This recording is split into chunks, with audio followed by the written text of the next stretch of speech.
But yeah, he did there's this other guy whose name is Greg Enriquez, and he's like a psychologist philosopher, and he has this big project, or one of his big projects is like this macro system to bring psychology as a practice in it, like sort of organize it as a field. So I mean, enormous thinking. And he's a clinical psychologist, so he's been working with people his whole career, and he developed this sort of framework for doing a psychological health assessment, in the same way that you go to a doctor and they run through like what's happening in your body. He has been practicing this thing where they just do a rundown on like, what's happening in your life, what's your money situation, what's your interpersonal situation, all of these kinds of things. Didn't we talk about doing this to each other?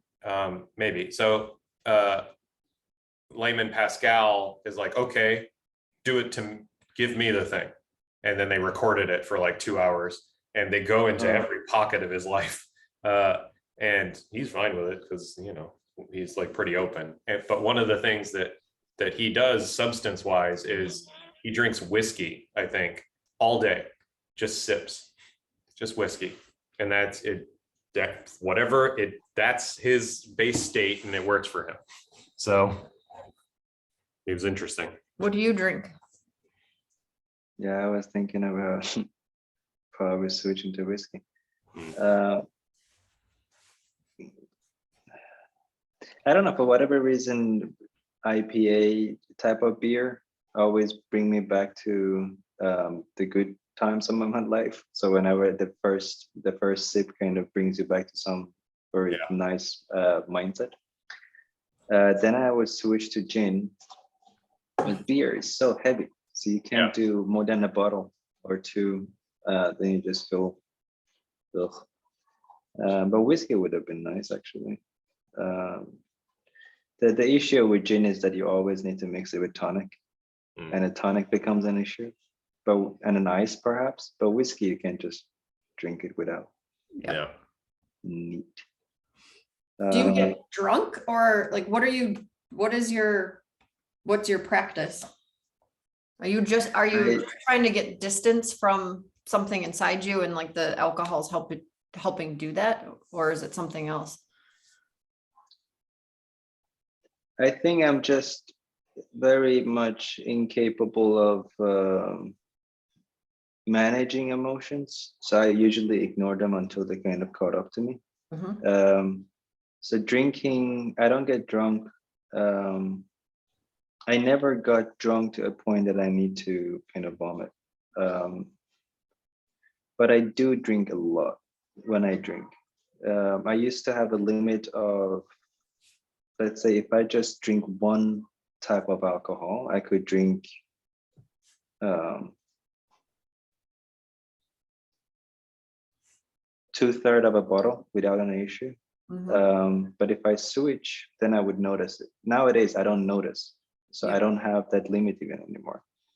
So I can go on drinking for a long time, but then the next day I might not remember everything. But I would just talk while nobody would even know if I've been drinking or not.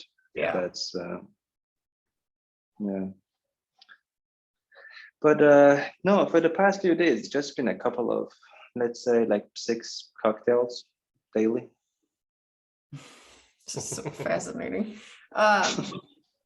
So can you tap into the emotion then? Like what? It blows up. What do you? I can't. How do you emote it then? How do you get it out? Like how do you process it or like feel it? Yeah, I wish I had a very sophisticated, civilized answer for that, but it kind of let's see. So last Saturday, like probably the 2 weeks ago, I was at my worst. Friday, Saturday, I think I just started crying in public. Okay. without drinking. So I haven't even started drinking yet. You're just getting warmed up. Yeah. So that was interesting. What Then set the next day I felt better. I think I could finally relax. Yeah. I could finally just let go of, Yeah. I was in a safe space. I was at a bar, but I'm comfortable there. Mhm. Probably says a lot about me being the safe zone, being a bar. But it's like an outdoor private space, not many people around, and I feel comfortable there. And um,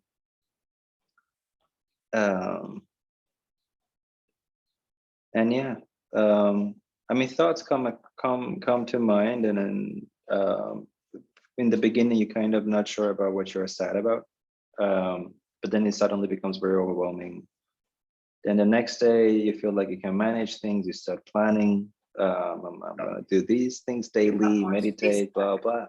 Yeah, I feel refreshed. Then it kind of as soon as I start doing things, I end up, nope, not Yeah. not good yet.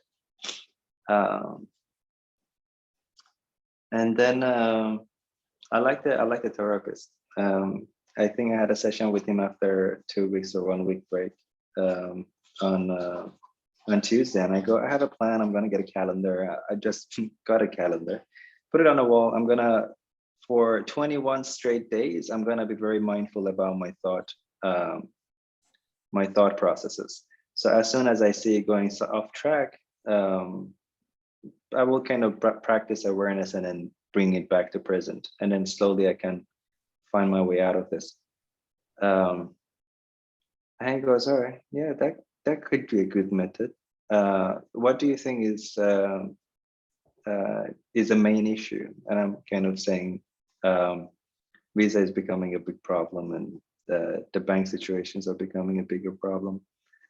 And he goes, probably you should, he didn't say it like that, but you should probably get to those first, and then do all of these practices that you do, which is a sort of a, Yeah. not avoidance, but I think they said something else, technique. Am I fine? I started putting those in motion, taking small steps towards it. Then yeah, slowly getting back to coffee, and then slowly waking up earlier, doing some early work to get some quick wins, and slowly coming back to work. Yeah, you're balancing in a massive amount of responsibility. It sounds like, in addition to the emotional, like, I guess responsibility, or like whatever, you have a relationship with yourself that you owe it to yourself to take care of yourself. So you're doing that, and that's like a big job. And then you have another job, like where you have to make money. So doing those two, I mean, that's a lot from what you're saying. Like, I feel emotional right now because I'm tapping into what you're talking about, and like the visa stuff and the bank stuff, like that's foundational shit. And you've had issues with this, like you have history, and you've got, I don't know, like, I don't know if you've used the term PTSD, but you've got shit from your past. I mean, this stuff is severe PTSD. yeah, it's like, it's fucking traumatic. So Sure. good on you for taking care of yourself. Like you're doing your thing, you're figuring out how it works for you. At least right now, that practice will evolve, but like you're doing the work. That's cool. Yeah.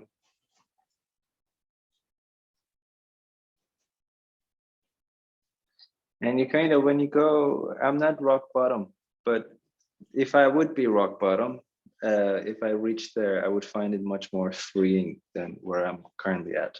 The I limbo sometimes state kind of is seek it. Yeah, it's in between situation.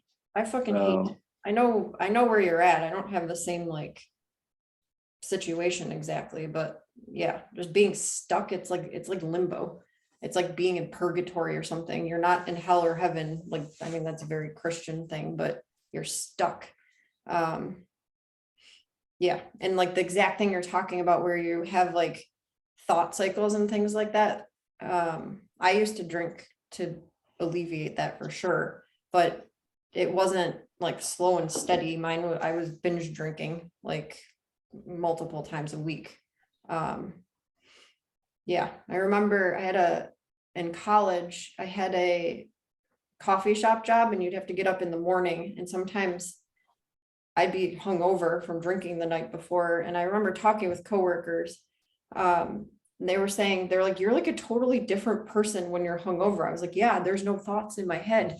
I was like, I feel fucking like good. Like I'm physically like not good, but I don't care because I feel normal. Like I can pay attention to things in the world, like the way light shines and the way like things look like in nature and patterns of people moving through the coffee shop. I'm not in my head because all of that I've just killed a bunch of brain cells. It's That's not good. it's not the most healthy, but No. I'm not doing that now. So like again, I don't that it's not necessarily the best self-care practice, but that's what it was. Like it's self-medicating, which it's okay if it's not forever. Like you do what you can do. Yeah. I mean, it's modes that you switch in between. But then the most difficult part about this kind of realizations is that if you kind of zoom out, we are very much day to day, week to week, and perhaps some of us are like month to month. But whenever I've switched, kind of zoomed out and go year to year, I kind of realize I'm in this state once a year or 1.5 year or so. I kind of return to this place, which is a lack of growth in certain areas of my life. Yeah. Yeah. Which is like those are a bit difficult to let them sink in because you've thought you've walked around and done a lot of things and you thought you've overcome it. Yep. But they always you find yourself in the same position years later. I've also freaked out about that because I get upset where I'm like, I thought I already learned this lesson. I thought I would never have to do this again. And then I will beat myself up over it. I've gotten better, but like I get frustrated and I also do a thing where I'm like, I don't want to be here. And I start like thrashing because I mean, like I'm fighting myself. I'm fighting something in me. And sometimes I don't know what it is, which makes it even worse because I'm just like, I don't want to do this anymore though. Like, how do we get away from this? But you don't even know what this is. So then it just, it feels hopeless in the moment. Yeah. Yeah.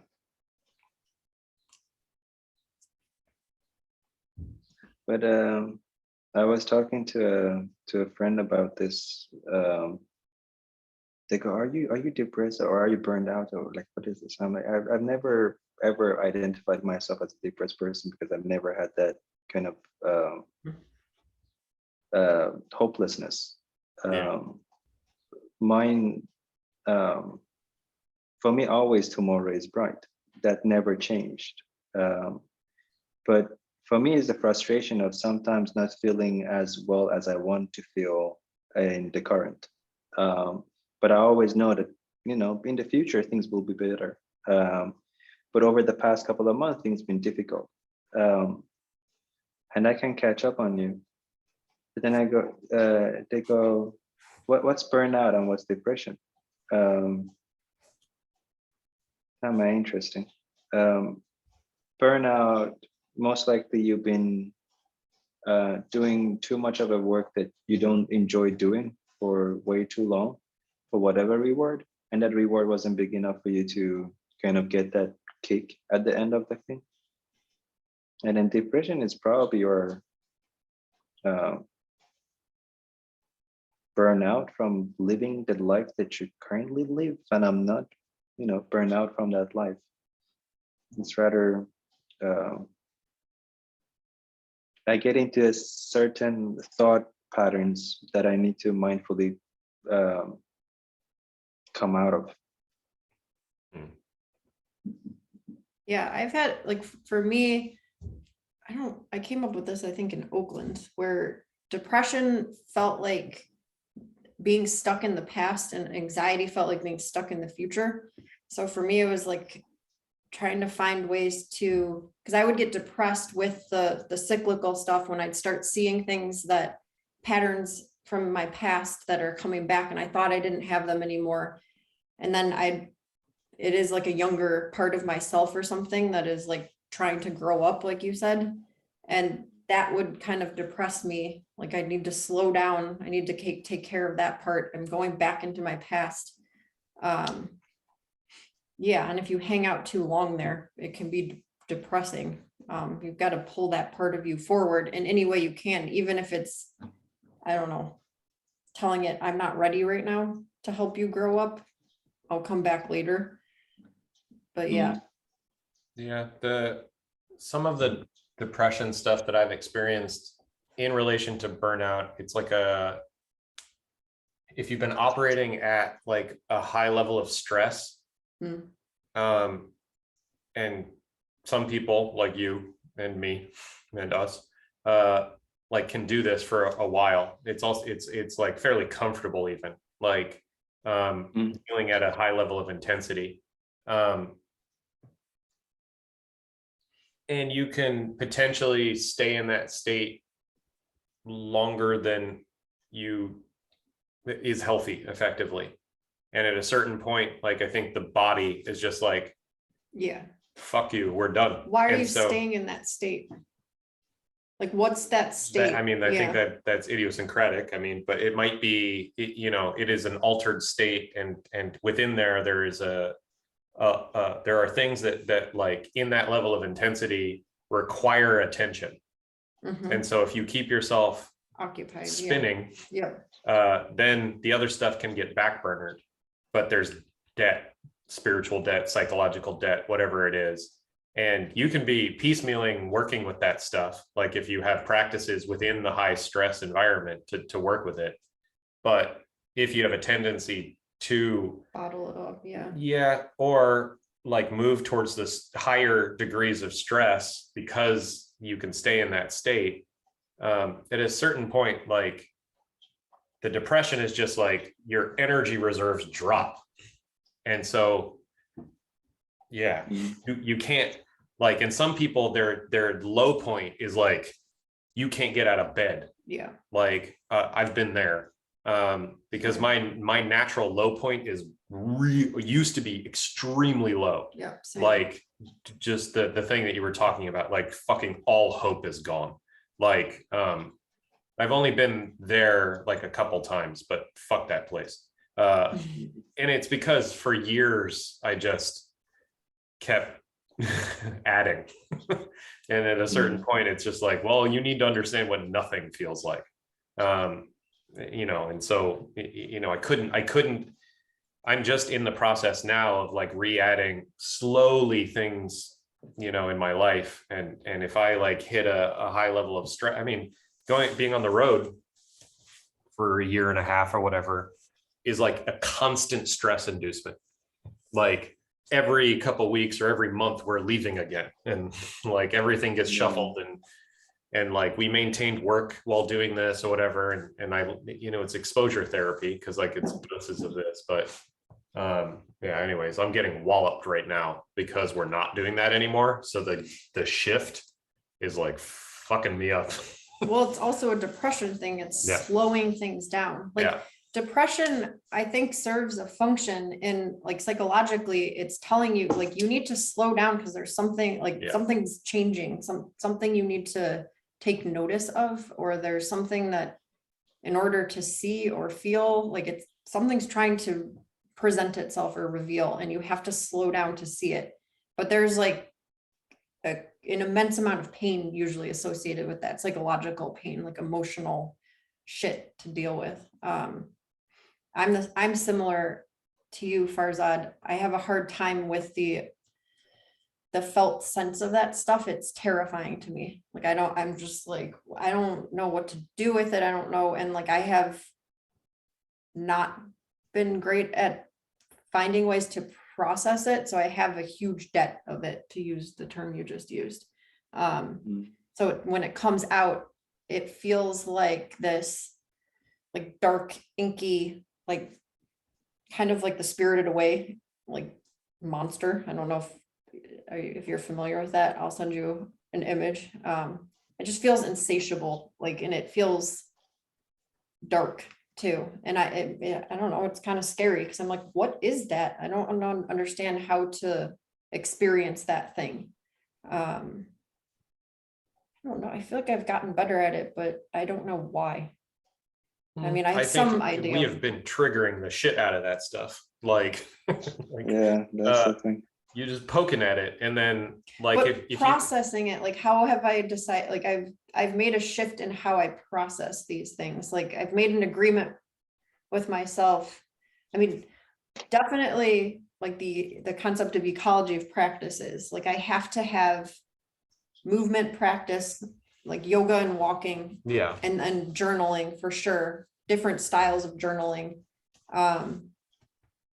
Like writing for me is cathartic and like a form, like I'm not doodling right now, I'm taking notes, but part of that is just processing what's coming out of my brain in a different way, like getting it out. But then also on top of that, yeah, I opened up like a research project on kind of, I don't know, the whole, like, did we talk about inner mother? Like this thing came up like psychologically, like having a part of myself inside of me that is holding the space for me to be a child and feel scared and afraid, but I have to do it for myself because I need to be able to, I mean, I obviously rely on friends and Dave, but there's a part of me that needs to know that I can soothe myself just enough to be able to talk about it and not be hysterical. Anyway. yeah. I mean, I think that how you get to that kind of thing. Well, so the daily movement practice thing, like Kundalini for you, or that range of things, and then like the Qigong for me. Basically, it's like I intentionally I wake up, I do a bunch of writing, like get that out, like whatever is in there, to the degree that I can. And sometimes what I found is the best way to get at the stuff that is out, it's like past analytics. It's poetry effectively. Like and not poetry in the sense that I'm like trying to express something with lyrical. It's just like I am feeling this, and the grammar doesn't matter, and I'm just writing down what I'm feeling. And that comes out poetically because it's musical usually, like it's because that's how I tap into it. Whether or not anybody else could read it, but it doesn't matter. I go read it, and like it is massively relieving later. And it tends to be the stuff that is most honest. Do you delight in looking at it? It's extremely potent. So, but I find that sometimes looking back at that stuff, it makes me, even if it's dark, there's this like happiness that I have that in me, and I've been able to express it, like that there's a part of me that I don't know, that it's only when I have distance from the thing. Yeah, like, yeah. So later I delight in the honesty of it. Yes. That because it is artful in that sense. And, but I know also like, okay, so to be in that state, like a lot of it comes when I'm just like in so much pain that like I don't know what else to do. Yeah. And so I start doing the thing that makes sense, which is writing down what I'm feeling. And then and I have that practice like comes and goes, like because that vulnerable state is like, it is hard, it's art, right? So like, you know, it's hard to stabilize that thing. And when we're moving all the time, like, and I don't want to trigger it to tap into that stuff, because that's not what I'm trying to do. I'm trying to give myself a way to communicate. So anyways, it's complicated still in there. But the movement practice, the Qigong in particular, like the first part of a lot of the practices, it like it's broken up into like sort of 3 segments, is purging. And so you're doing these like repetitive movements that like bring energy up. And then with bringing the energy up and doing this stuff, like those thoughts that are coming through that are potentially potent or negative or whatever, or excited and bright and positive but overwhelming, you're triggering them though, like not an outside like event or something circumstantial or, you know, a relationship thing. And it's really intense, but I'm able to like work with the intensity and be like, okay, you can be here right now. And just over and over again, it's this. Like, so it's becoming familiar with that intensity so that it's less overwhelming. Like, and it's actively going in and engaging with the dark. But in a narrower environment. I've tried the like Kundalini practice she does, these like, you hold these positions and you breathe for like 10 minutes. It's fucking gnarly. Yeah. It's like very difficult. It's super intense, and it triggers fight or flight response. So you have to work with the energy that comes up. Because you want to run, you want to fucking kill something. Insane. After practicing it I don't practice Kundalini every day because sometimes it's like too intense. And also it's less about the physical movements, like, because you do weird movements and it is physically challenging. Sometimes I want more like stretchy and like I want to move in a different way. It's not flow based, which vinyasa is. So sometimes that feels better because you can, like I had a really interesting session before we went to Florida where I was wrestling something in my mind and I did a flow yoga and I was able, like I allowed myself to allow the thoughts to come forward, even though, you know, I'm supposed to be in a meditative state. And I'm like, well, this thing keeps pinging me. And somehow during the process of flowing with it, I got cool with the thought that like I was fighting, and I just started and I'm moving with it. And I'm like, and I'm just like, I can work with this. Like, it was so like empowering. It was really cool. But the Kundalini stuff is, for me, it's like resilience training, kind of like provoke yourself, and learn to sit with it. Yeah. And after doing it, I don't know. I mean, usually it's at least once or twice a week. Sometimes I get into things where I'm doing it almost every day for a few weeks. Like before we moved, I got into that. Like, it just helps process things. But I can do like weird shit now where I'm like holding my arms out and flapping them, or like holding your hands up for like 11 minutes, like doing certain things in certain stances. And I can do it. I'm just like, this is insane. Like, it's not easy, but I can do it. Where in the past, it's the part of you that says, this is crazy. My arms hurt right now. Like, you can't do this. And I don't know, that part either never comes, or you start getting curious about what does it feel like to hold like this? What is the sensation in my muscles right now that's telling me you can't do this? And then there's like this curiosity about what happens when I do hold it. Like, what does it feel like? It's fascinating because there's an interplay, because most of it is mental. It's not physical, which is, I mean, in the beginning it is physical though. Like, you're just like, I mean, not completely, but like there's more of, it's just really hard. Like, you're like, I can't hold my arms up. That's all it is. But I don't know. But the resilience, you feel like you can do anything after, like, it's ridiculous because you're just holding your arms or doing jumping jacks or something like that. So the training then is in service of when you are triggered or elsewhere. Yeah. You're like, oh, this feels like that thing. And I can get through that thing. I am larger than it. So rather than being overwhelmed and it is the whole environment, like everywhere you look, that thing is like screaming at you. The felt sense is the thing happens and you can feel a way to be larger than it. Like it's that's like a mothering thing too. It's just it's a growth thing. You have become larger. Like, it might like knock you sideways or whatever, but like you can kind of get your arms around it a little bit. And like, I had this experience when we first got here, like 2 or 3 days ago. And when I first get to a place, like, that's where I'm set off the most. We're the exact opposite too. Yeah. We first get to a place and I'm like, oh, finally we can like settle in And somewhere. I'm like, who the fuck are these people? Am I gonna have to fight somebody? Like, are they coming for me? Like, are they gonna cast me? You know, all the, who knows, whatever, like all that stuff. And I'm like, I don't know, just look, you know, like that used to be such an intense feeling. Like, it still is, it's still wild. But like this time I felt the edges of it. Yeah. And I'm like, this thing is not all encompassing. I can choose to believe it. Yeah. And like, yeah, I also had the experience where I'm like, I don't feel I have enough resources to like, to shore it up. And like, you know, That's, I think, really important. I was journaling about that recently.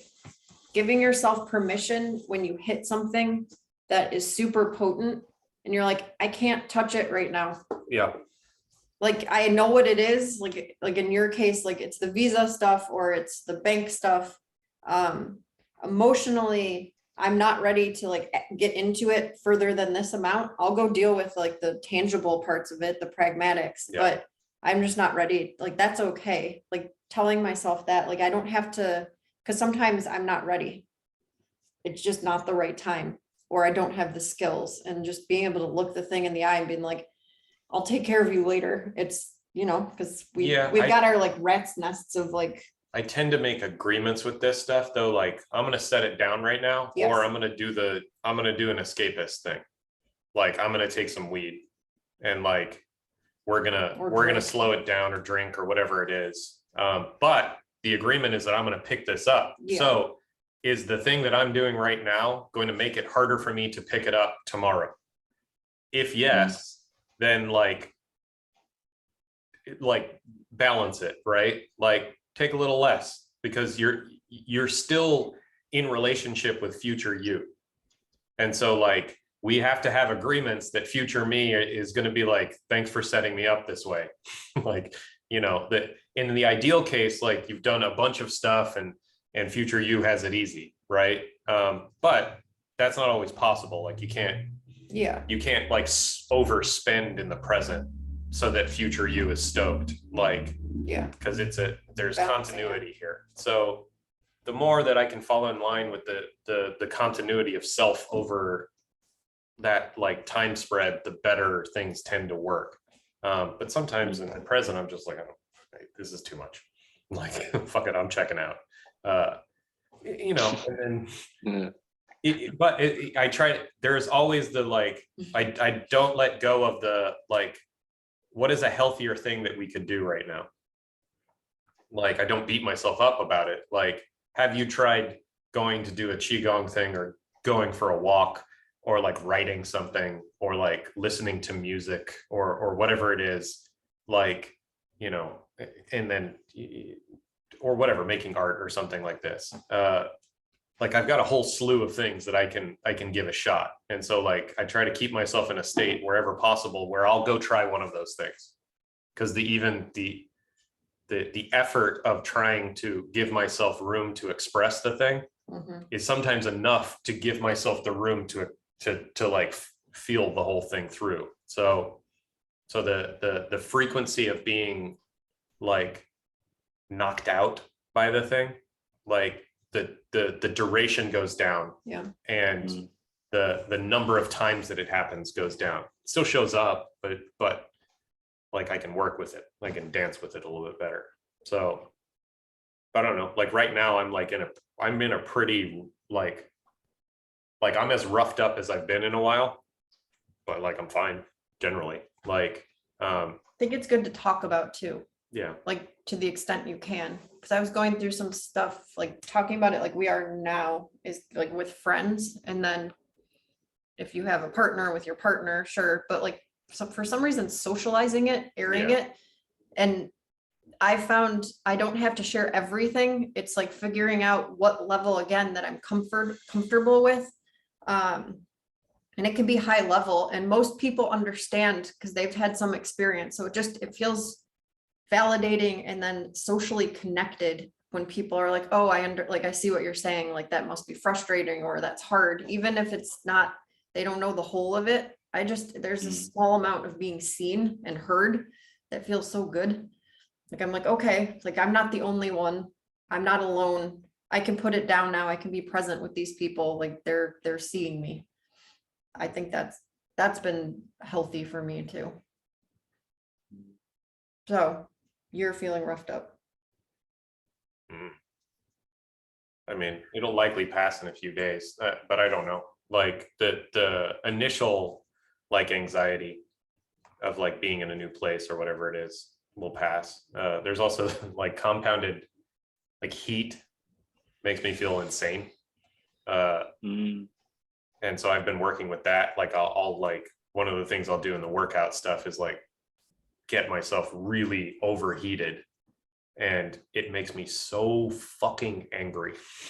Like, cause I can't think, and like walking around outside here, you know, it's 100 degrees, whatever that is in Celsius, hot. Like hot enough that like we can go for like, normally we would go for like an hour walk, like at a decent pace, and like we can talk and whatever. Like here you have to go really slow because you'll overheat, and it's so hot that you can't really think. And this, for whatever reason, like you have to be slow here.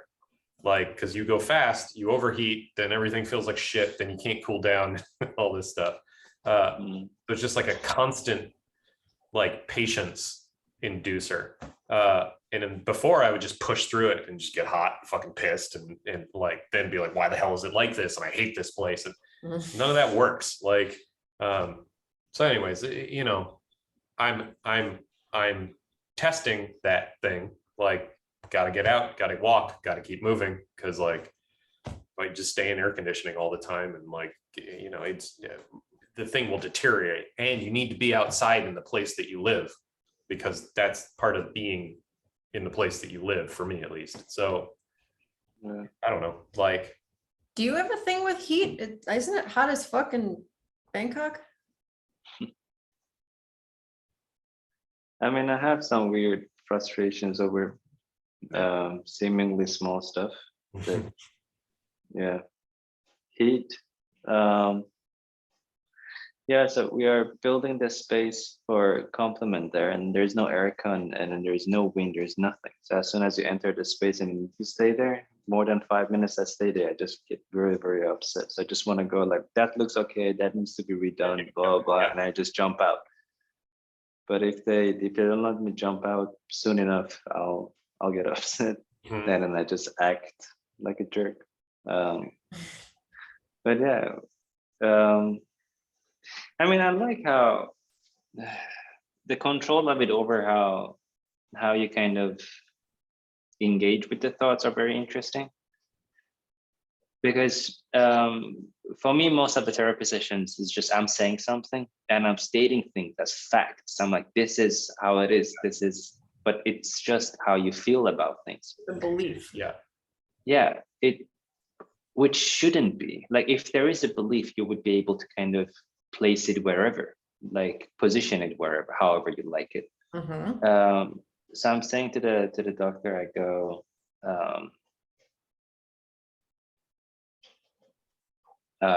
yeah, so the thought patterns is that repeatedly a kind of the same thought comes up. And then you usually in the beginning, when you're feeling a little bit off, you take it as a reality, like this is the way things are currently, and then we need to figure this out, which is a trap usually. As soon as you try kind of figuring it out, you kind of fall deeper into it, or you would actually question it, or even better, just instantly switching to something else, kind of try to pattern break your thing, which works really wonders. It's on and off, but if you are able to kind of for a few days only, like I've been able to do it for 2 days ish, wherever the thought and I'm thinking that, all right, this I'm feeling odd about certain thing, or this thing feels like I either need to run or fight type of situation repeatedly during the day. And then the more you kind of reject it and then replace it with something else, the more they come up. Yeah. But then after a while, it kind of wears off. And then you suddenly like, oh, I can smell the wind now. I Yep. can smell the flowers. Yep. I can smell the food. I can, all of the smell senses come slowly back, That's interesting. which kind of gives you hope. Yeah. Because they are completely blocked for after a while of you kind of being so in your own mind. Yeah. Yep. And I think people with PTSD or, you know, whatever PTSD has evolved to, it's kind of the lack of engagement with the outside, Yeah. which I kind of over and over again tell myself during the day that whatever I'm doing, just do that. I'm just trying to focus on either eating, because eating is becoming difficult after a while. You can't process it. You feel so caught up with whatever thought it is that you're trying to run away from. So food becomes just food, or whatever it is that you're doing, right? Becomes a kind of a middle place that you want to quickly get over with it and then continue with something else. Yeah, this is maybe the dissociation stuff we were talking about before, where you're not like present with the thing because you don't understand what you are in relationship to it. Like I feel like we talked about this a little bit. The mild psychosis. Yeah, the mild psychosis. Yeah, it's both the realization and then the personalization that kind of gets, which is at its core a kind of a thought pattern that you gave into the thought of what if this could actually happen, to now suddenly becomes a reality every time a thought crosses your mind. A million thoughts kind of crosses your mind during the day, but like how I kind of want to rate people that are emotionally strong or emotionally intelligent by how much of their thoughts they actually believe in, good or bad, to be honest. Because even if you're believing in this radical version of yourself in the future that does everything very, very well, that's questionable too. Oh yeah. And then the other side as well. Now, like emotionally intelligent people are the ones that have a very stable picture of themselves into the future and a realistic kind of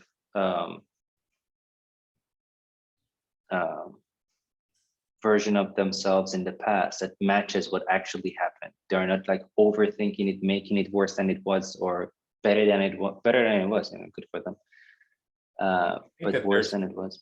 There's some amount of just not carrying any of that. Yeah, or you know, you're completely living in the presence, which is I mean, as much as possible. The joy. Yeah, it's like there is a conversation, I think. Yeah. But that conversation is like ideally in a place of practice potentially, so that like you're on, you know, like the journaling is good for this because I'm feeling something, I'm getting it down, and then later I come and I look at that from an outsider, more of an outsider perspective. And I'm like, in the past, I was feeling this. And then I'm like, okay, you're feeling this. Then you can set it all down and be here now, because there's an area to work with that kind of thing. And the more that is being worked with, the more that you can be present now, because your backlog is handled, right? Yeah. But there has to be time to do that. And the time to do that take like the purposeful time to take care of that, like on a daily basis for me, means that I can be present more often, meaning that I'm not sliding. The best case scenario is like, I notice it when I'm like with people, and if I'm like pretty clear and like open, like I can hear a ton more about the world because I'm not running a million processes, right? And like, I know that stuff is somewhere, it's in journals or it's in art or it's in something like this. And if I need to pick it up again, it's there.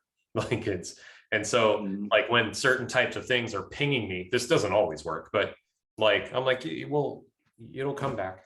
Like it's not going anywhere. Right. And so like, or I just take a note and I get it out of my head, and like, we'll go look at that in a bit. I have been for the past like month, I think, hyper saturated though. Like a lot of that room to process and do all these things I've not had. for whatever reason, we took on too much work or the settling thing and whatever. I've noticed like a distinct like lack of my ability to listen. I'm crowded right now. I've got like 2 weeks of journal backlogs, this kind of thing. It like it's noticeable and it's difference. So you don't feel any relief with arriving to Austin because you get the coming, like moving to a place triggers you or settling triggers you? Yeah. Because I feel more relieved. Like I felt overwhelmed and now I'm like finding a good relationship with all the things, basically. So here's where utilizing beliefs can be to your advantage. So that same mechanism that is like, if you believe in what you're thinking and these patterns of thought or whatever, you will act in such a way that that belief sets you up, right? So like you've got something in your head and you're like, it can draw you down many paths, right? Like, and certain types of things like, I come here and I'm like, this place sucks and the heat is fucking terrible and the mosquitoes are, and I'm never going to meet any cool people. And like, I'm, going to socially, I'm trapped in that belief system. And so like, part of it is I inherited this from my mother. Like, she's afraid of everything. And like, I remember as a kid believing what she was afraid of because she's teaching me to be afraid of everything. And then when I became a teenager, I'm like, I want to go see, like, I have to know. So like, then it's just like, go see if it's dangerous, go see if it's not, if it's the way. And then I learned that like, oh, you can go encounter it. So the heat here, like, the heat is overwhelming and it feels like shit and like I can't think and all those things. Those are all beliefs. Like, because there are plenty of people out here who seem fine. Like, so, right. And so I'm like, all right, go see. And like, it is uncomfortable and it does feel like crap and whatever, but is there a way in here that like, it doesn't? Can I have a relationship that's positive to this? Like, oh, I have to change my behavior some. I have to move slower. I don't like to move slow, but that's what you do here. So this is now working with the belief system, which means that then like when I'm sitting around and a negative belief shows up, I can like reverse engineer it some. I can play with it. And I'm like, okay, so how do we flip that thing? Because like a negative belief system will push you in one direction, but like rerouting that energy allows you to hack the belief system. Well, I believe instead that like heat is great. It's good for seeing, whatever it is, right? So it seems like it comes from somewhat of a curious mindset, like where you're like, okay, let's look at the thing. It's telling me this, but like maybe that's not true. The curiosity gives you the curiosity, yes, no. Without judgment. I forget where I was looking at that. I think I've been reading a lot about boundaries, like your How to Say No book, similar to that.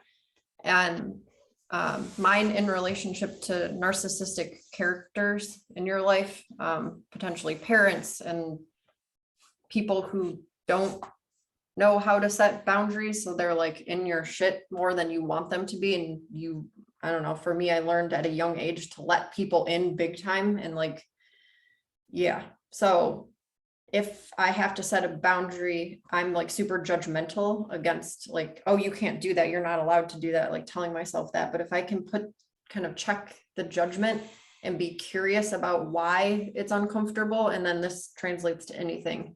So starting to look at what is the discomfort? How can you play with it? Because you could play with these things. So that's where it starts getting interesting and fun, because you're kind of like, there's a bit of magic to this. You're like, oh, the anxiety can also be looked at as a form of excitement.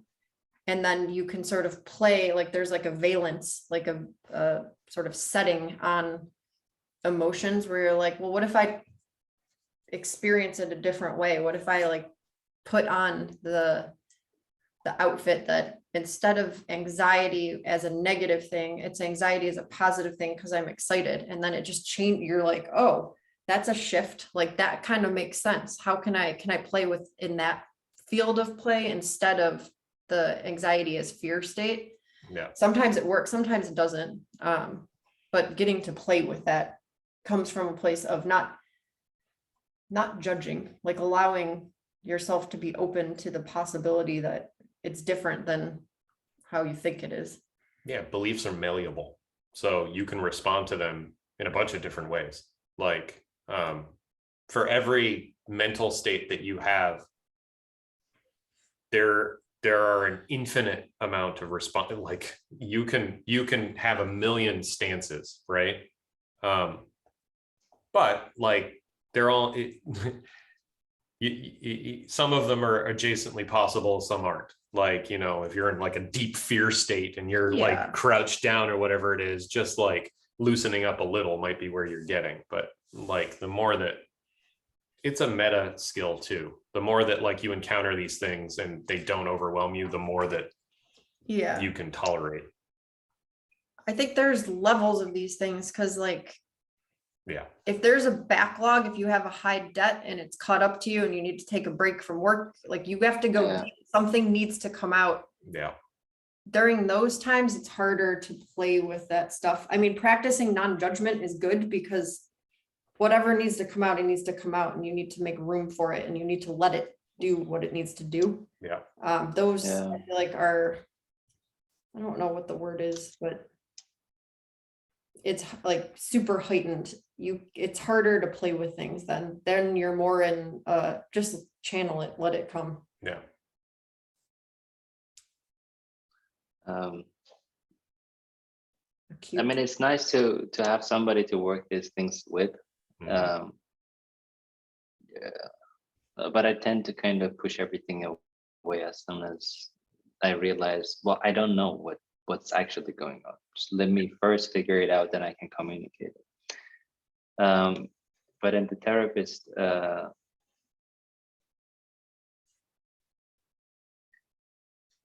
having a belief that you are some sort of a superhuman, meaning you don't have the basic needs for your well-being, is just astonishing to me.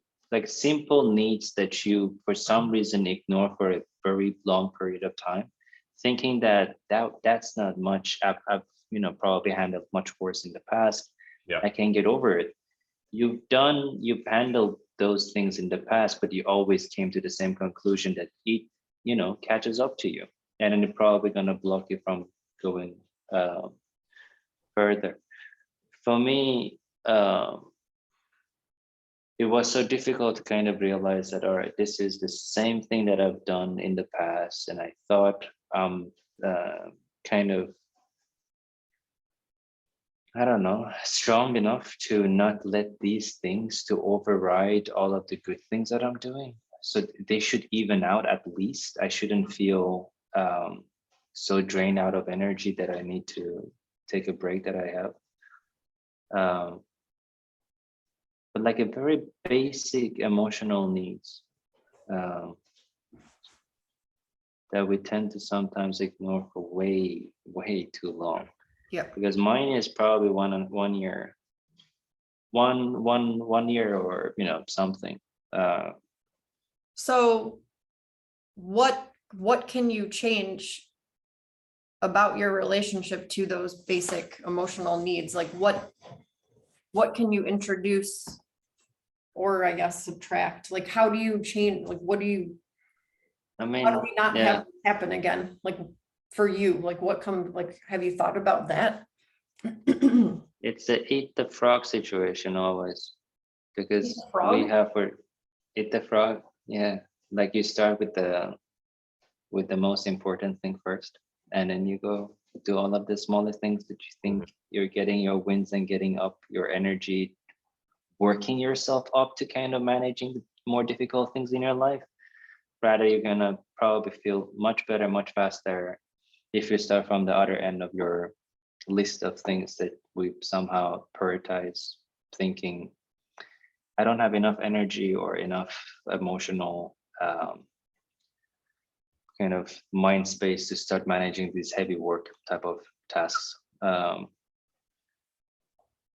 So yeah, that's usually for me that I put on things that are very, very important on hold for way too long, thinking that the good things that I'm doing over here will override the other things, but Yeah. it don't, and I always end up here.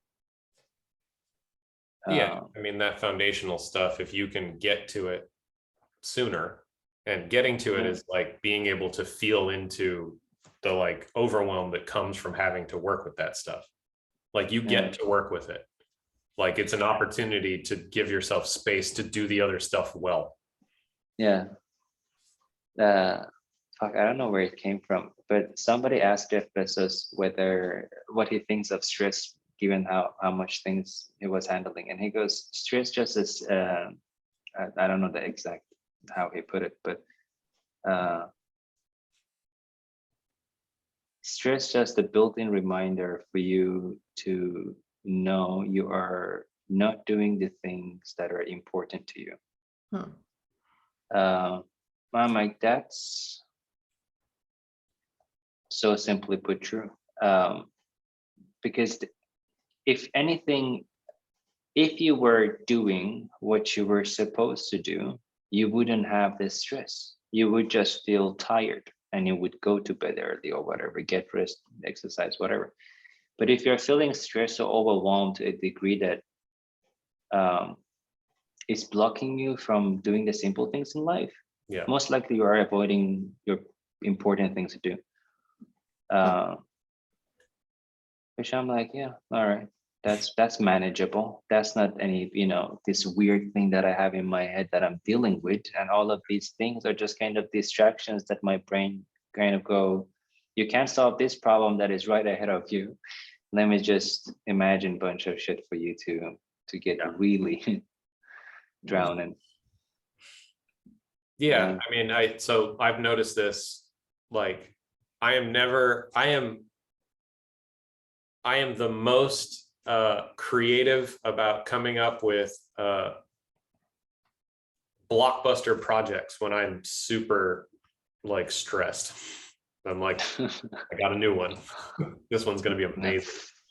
And and mostly like lately I've been like, all right, let's spin it up. Let's feel into it. If only I could like set myself to doing this, then all of this other shit won't matter because I'll be creating a cathedral or some crazy shit. And that's something that needs to be in the world, that needs me to do it. And then, so like, I've got a new thing where that energy comes in and it's intoxicating, and I'll just let it, like, I'll write down some stuff. I'm like, oh, that sounds nice. That's okay. I'll even work it a little with the energy. And I'm like, let's check back in 2 days. And it's like, no, we got to now. And I'm like, it's fine. Like, go for a walk. And then I come back to it and there's this huge disappointment. Like, why aren't you doing this? Like, we could be doing this, and like rope in everybody. Let's do the thing. And I'm like, no, I don't need that thing. The world doesn't need that thing. Somebody else will probably do it if it's that important. Like, and so if it persists though, and it's a pattern that reemerges, or I hear it from some other part of the world, like, a week later, or somebody else is working, then okay, maybe, there's the time to do it. But this has been a lot of like, I don't know what necessarily to grab. Yeah. But sometimes the world is just like, do this one. Yep. And I just agree. It's different than manufacturing work. Yep. Like, and then keeping myself busy building these like fucking elaborate things or whatever. My new thing is that like multiple people need to want to work on the thing, and I can't control those people. So it has to be a yes from the world, rather than like something that I bring into the world through force of will. Yeah. Trying to work with other people on that too, and they don't seem to. It's harder to, I mean, this is coming up more and more lately because we're trying to focus on how we spend our time. So this is part of the thesis, I think. Sure. this is part of iterating towards something bigger too, like eat the frog first, like in projects, what's the smallest thing that you could do to get it going to see if there's viability to it without cooking up this big major, like people, entrepreneurs love this, like the most complicated, the biggest thing, bigger, more, keep adding things in, and you're just like, can you just do the most simple thing? Like, how do you get it going before it becomes like top heavy and it falls over itself, and then you get disappointed in yourself because you couldn't lift it. Because then you're carrying the thing too much because it's too much of your shit, and like your ego is all wrapped up in it, and then it's harder for other people to access it, and so on and so forth. Yeah. There was a illustration that kind of perfectly communicates how you let yourself getting overwhelmed by all of the steps rather just by focusing on the one ahead of you. Mhm. And I'm like, every time I look at it, I'm like, oh, feels good. Yeah. I'm trying to find it. Yeah. There's another one that's, Also, go ahead. yeah, no, There was another one that's floating around that's like the physics of like pulling something, like you and a rope and something you're trying to pull, plus just add one person, add 3 people or whatever, and the curve on ease just like shoots up. Like, so nice. I've been working on like designing my relationship to projects to take that into account, which is a type of like, I guess you'd call it handicapping, because a lot of the kinds of things, like I could sit and build these crazy Handicapping as an individual, but it's yeah, enhancing as a group. Yeah. it's like I'm constantly frustrated at the speed of things, at the like need for coordination and all this other stuff, but that skill set and that like ability is like so leveraged compared to being able to do a thing by yourself. And I optimized for the by myself thing in the past. If I can do a million things, right, that's great, but I wonder, is it a trust thing? It's harder to trust other people. No, it's just challenging yourself to get more distracted. Both, I mean, it's both of those things. To get more distracted, did you say? Yeah. Interesting. For me, it is like that. Yeah. Like, yeah, I think the challenge is part of it. Like, can I go build this enormous, like, you know, like coming up with an NFT project or whatever, and I'm like, I'm going to do it top to bottom. I'm going to do everything in the thing. I'm going to learn to code it. I'm going to learn to fucking, I've got Midjourney now. I can build this crazy, I can do art, like I'll animate the whole thing. I'm like, why? I could, but like, then what? Then I've got like, and then I put it out and everyone's like, you did a really good job. I'm like, okay, who fucking cares? like who benefits from this? Like, you know, squirreling myself away. Like what is being expressed? Like, how is it opening up things for other people? Like, where's the possibility for other people to express something that they may not have been able to express? Like, you know, so it's a balance of forms. Like there's No, I think I was going to do that. I was on the way to do exactly that. And I'm like, fuck it, I'm gonna do everything at OFC. Yeah. But it's yet again another distraction, because you go, if I can handle this, which I know I can, then I would be able to handle all of these other things that I think I can't.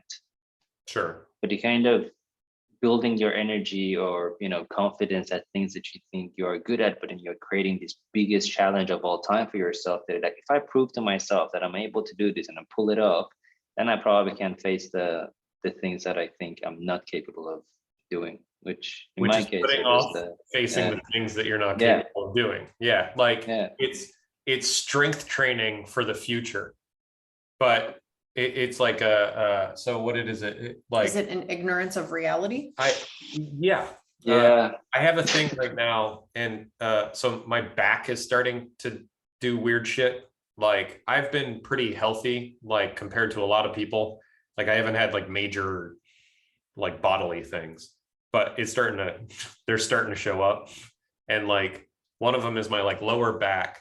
There's like a nerve thing in there, and there's probably stuff I can do about it, but right now, like I'll tweak it or like on a long walk or something, and it's just this constant like, hey, fuck you. uh, and Yeah. like part of working with it, because like it's there and I need to notice it, because I usually just like try to move away from the thing, right? But it's not going away now. So, and it is a reminder that sometimes I'm doing too much. Like, because it'll show up and it'll tell me stop. And I'm like, you're fine. Don't worry about it.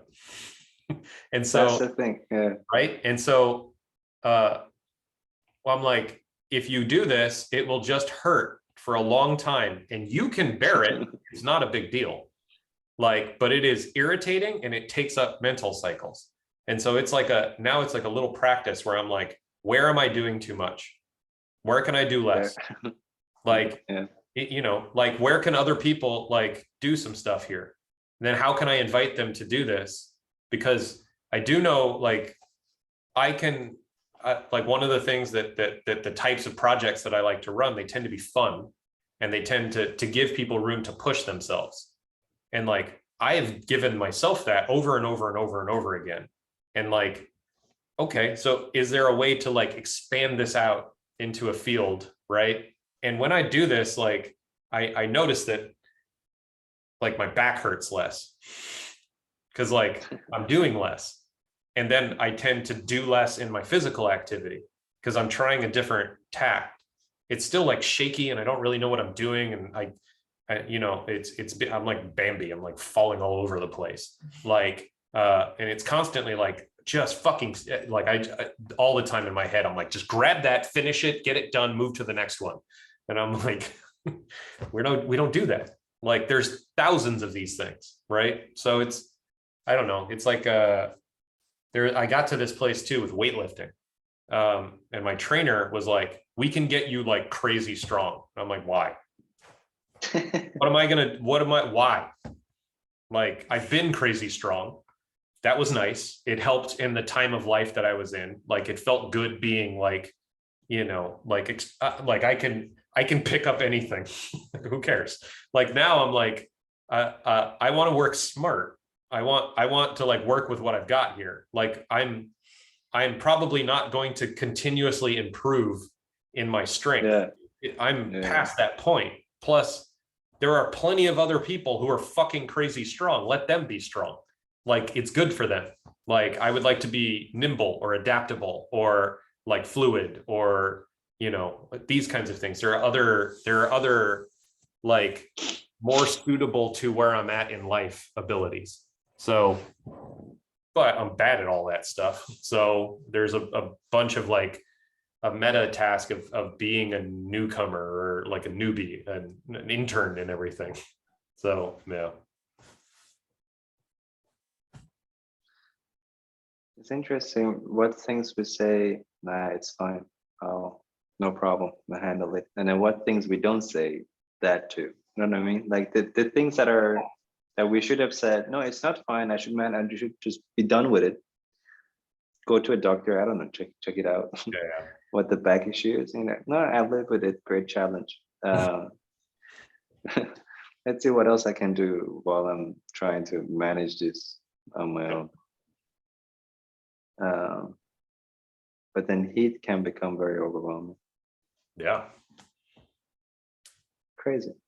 I mean, I feel like all of this stuff is rooted in psychological things. Like you don't know how to deal with it for some reason, so you just don't deal with it. So knowing like that exact pattern, like why am I saying it's okay to take on this stress? Why am I allowing the priority thing to get out of whack? Just knowing that, and there is some amount of indulging that, like let it go for a while, see what happens, see what you're triggering. And see if you can work through it, like what comes up, because part of it is like, I mean, at least for me, I'm pretty adventurous with this kind of like growth style. Like I like to get myself into positions where I have to face the thing. Nice. Yeah. I mean, every now and then it's too much. Like Yeah. you bit off more than you can chew, like my most recent project, and having it trigger a lot of things at once. But then like also you get to work with all the things, and then you get to work with how to say, this isn't going to work for me, and how to leave the thing.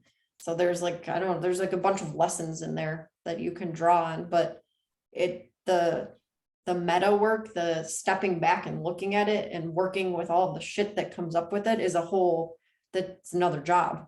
So you have to have the space and time to do that. And then hopefully in the future, then you don't have to repeat that thing again, because you just intentionally looked at it and were honest with yourself about what was going on. Yeah, I mean, it will come back, but the next time it comes back, you're like, oh yeah, we worked with this one last time. Let's pick it up again. All right, fine. Like this worked, that worked. Let's try this.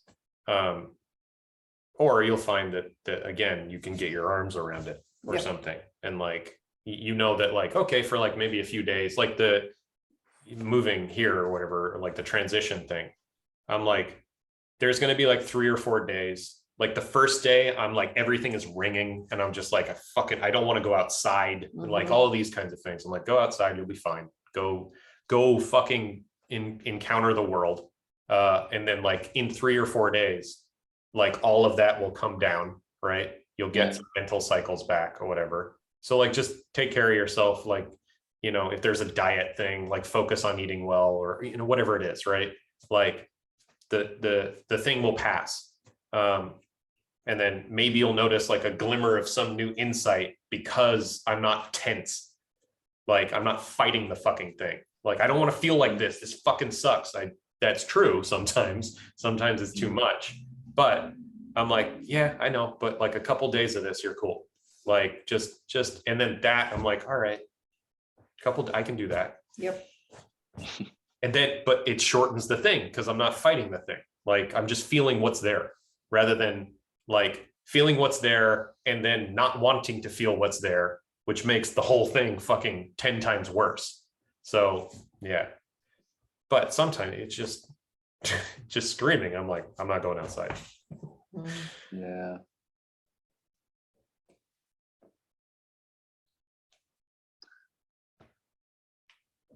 So crazy. Mm-hmm. For whatever reason, none of the previous time, like a million other times that you've overcome this, they don't get registered. I'm fascinated by this because all of the other things we remember, but in the part that you know, whatever unrealistic, irrational thing or thought that come to your mind, this is the truth. This never happened before. And this kind of terrifies me now. But then somebody like around you, this happened to you before, like a million times, and you know you felt fine by just kind of doing the opposite. Oh, you can't just sit with it and feel a bit horrible for an hour or two, and it just passes. But I'm just amazed why it never registers that this happened before, you've done it, it's nothing, it's wrong alarm. Just get on with it. It's the ego. Yeah. It's the ego being a trickster and holding you back from growing because it's afraid of what's on the other side, because it doesn't know, you can't know what's on the other side. So it requires change. And the ego's like, fucking, we're not touching that. Especially the longer you've been dealing with it, Yeah. the more crazy costumes the ego puts on. Like some of them are distracting, or some of them are just blending in. Like like we've been talking about, like you're distracting yourself with doing a bunch of work in one area so that you can't pay attention to something, or something pops up and the ego is just like, oh, this is fine. We've never seen this before. We'll just continue on, do the thing that you usually do, when you're like, no, you're not supposed to do that. There's some part of us that knows, though. That's the part that I'm interested in. Like, how do you, because there is a feeling, especially with repeated behaviors, there's ways of catching on that, oh, I'm doing the thing again that I always do and I don't want Yeah. to do that. There's like there's like a felt sense of it. It's almost like a sixth sense where you're like, wait, I've been here before. Maybe it's like a form of deja vu. Like you're like, I know, but that sensitivity, it's hard to train because the ego is pretty creative, especially for creative people. It's going to do all kinds of different things. So you have to, it's like you have to be aware of when it is acting through you. And there's a feeling like sometimes I can like catch like wind of it because it's like I don't know. I mean, It's like a thought pattern, or like I say things in a way, or like I catch, like there's some patterning there that I can't hide completely. So it's getting in tune with that. Maybe for you, it's like when you say, oh, I've done this before, I know what to do. And you're like, wait, let me question that. Like, is that true? Like, why do I think I know? I just know I don't listen to my rational part when I'm stressed. I just need to always remind myself with this that for whatever reason, when I'm in this state, my rational side gets blocked. Yeah. There is no communication whatsoever. I need to force it. So it doesn't feel natural at the time, but it's the right thing to do. How do you do that? Today I was sitting in a restaurant. I have a client call in a minute. I hate to have like 10:30 client calls. yeah. That's a boundary thing. Like, where are the Yeah, I really boundaries on should your do. time? Yeah. Yeah, it's a time zone issue too. Yeah. We need both Asia, Europe, and US to be aligned. Otherwise, I would go for early mornings. But then it would be midnight Europe. Anyway, it's so weird. But I was in a restaurant today having lunch. Felt pretty good when I woke up. Woke up early, did a lot of work. All right, this is building up. I'm back. Go to the compliment space, check the space, things are looking good. All right, not much to complain about. Go to the restaurant, having the first meal. I'm like, I feel good. Let me try something that is not vegetarian, just a bite. I take the first bite and I start overthinking this. Yeah. I feel horrible. Now I cannot, it's one of those irreversible kind of actions. So you go, fuck, I'm fucked now. So what do? And then it goes on, ramps up. Oh yeah. In seconds. Yeah. It's like throwing gas And in a fire. Yeah. It's so messed up. Then you are fighting these, irrational type of thoughts while you are eating your meal and go, oh my God, wait.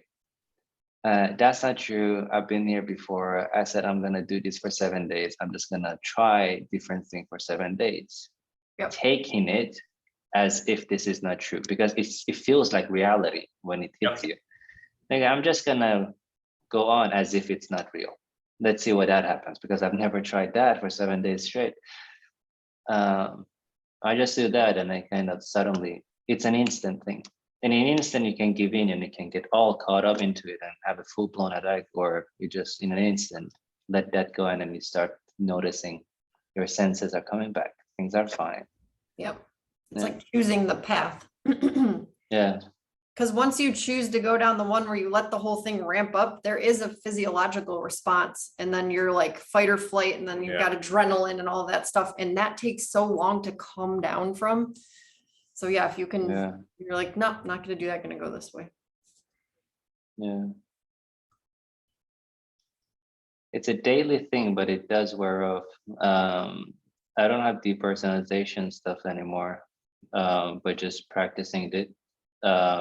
Mine is just now messed up thought patterns that I get caught up in, which I kind of, for whatever reason, brought them probably up, avoiding things that was important to do. Let me first fix this thing that is, not real, the imaginary in my mind. Then I will fix the stuff that I need to do. Yeah, takes time. Yep. This is how you get patient. Because you're just like, it fucking goes as fast as it goes. Yeah. Once you've been through a Yeah. lot of this shit too, you like new things come up and you're just like, whatever. Like I've mastered like dealing with bullshit. So what is this one? And you can like outweight it. Like you can outsmart it. Like you're like, it's fine. Thrash around a Yeah. little bit, see if I care. Yeah. Well, enjoy your client call. Yeah. Oh God, yeah. Yeah. It's good. Vivi's doing great on management side, by the way. Oh, cool. Nice. Yeah, we can chat. We should talk about Cool. that kind of stuff before we record next time. Behind the scenes. Behind the scenes. Yeah. Cool. Cool. Good chat. Thanks for the call. Yeah. Mhm. Peace. Talk Bye. to you in Telegram. Bye. Yep. See ya. Bye.